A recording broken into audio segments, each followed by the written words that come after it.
Okay, the next essay we're going to talk about here, and this term gets thrown around a lot in libertarian circles, to the point where we're made fun of. I think that people often say libertarians think the free market is the solution for everything. Um, a free market is kind of an abstract concept for someone that's not engaged in economics. So the title of this essay, "What is a free market?" How does first of all, who wrote it, and then how do they unpack this notion? We've got a lot of meaning, I think, packed into two small words that libertarians see it. Say we have a high resolution understanding of the free market, but when you say that to someone, a layman, they don't know what you're talking about. How does the author unpack the term the free market and define it?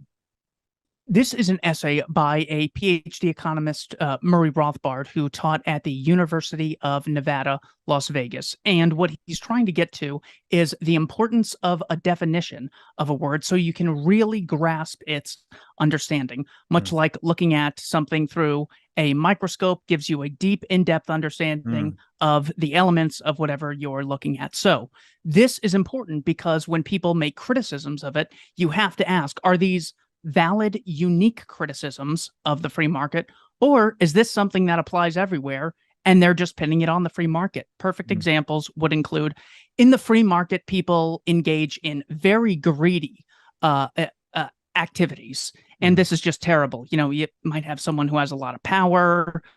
They use this power against very vulnerable people, and that's bad. Can you think of anything more greedy than the state saying, give me 30% of your income or I'll put you in a cage and shoot you if you resist? How about the health department in Kansas City when Rex Archer, the head of the health department, ordered his employees to pour bleach on food that was meant to be given to homeless people by a charity under the guise of they didn't have a permit in order to give this food out? That sounds far greedier than anything I have heard of in the free market. So when it comes to greed, that is something that not only doesn't uniquely apply to the free market, but it applies far more to government. When it comes to the idea of profit, the School of Life is such a good organization, but they just wrote a book titled Big Ideas Throughout History, and they said capitalism, the free market, is about making a profit. However, profit is simply when your benefits exceed your costs. So there's psychic profit. Even if you're just hanging out watching Netflix, you are attempting to engage in a profitable action. But even if we use the term as they're probably wanting to use it, when your monetary benefits exceed your monetary costs, look at all the policemen, members of the military, teachers, politicians. They're not unpaid volunteers. Right. They actually make money. So if they spend 50 cents or $2 to drive in gasoline to get their car to work, and then they earn $100, $200 that day, they have profited $99.50. They're engaged in profit seeking. And politicians have tons of money. Nancy Pelosi has this big fridge that she's showing on the James Corden show. And we're supposed to think these people aren't engaged in profit, even if the state monopolized the healthcare industry.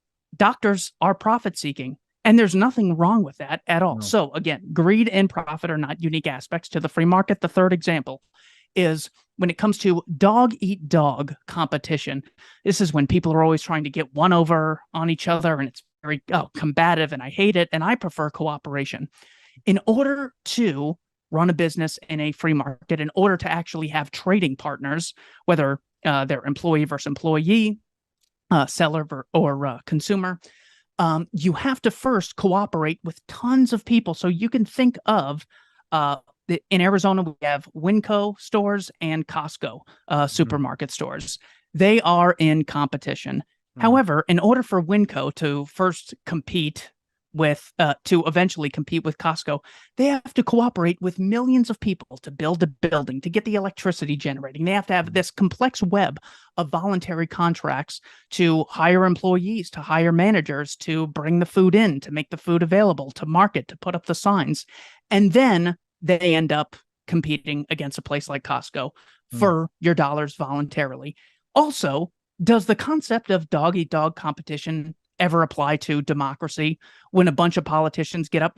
DeSantis and Trump constantly lying about each other or slandering each other. Mm. That seems pretty dog eat dog to me, Bernie Sanders and Elizabeth Warren, even people who are pretty close ideologically through democratic socialism. She says, Bernie Sanders is a sexist. He said a woman can't win. He said, well, I wasn't being a sexist myself. I was saying America's so sexist they wouldn't vote for a woman. And there was this big technicality. Politics is extremely competitive.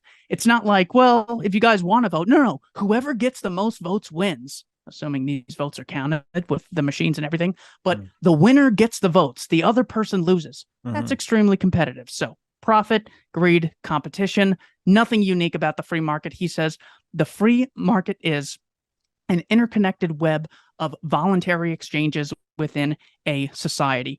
And instead of saying, do we have one or do we not have one, we actually have it on a spectrum. So Hans Hoppe defines it more clearly. I just have his definition off the top of my head.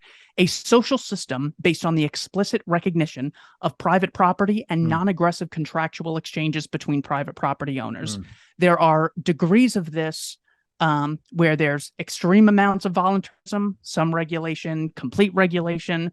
North Korea to, I think, Hong Kong would probably be the ultimate dichotomy. Not that Hong Kong is perfect or in a state of anarcho-capitalism, but that is where we see things today. This is according to the Fraser Institute's list of economic freedom index.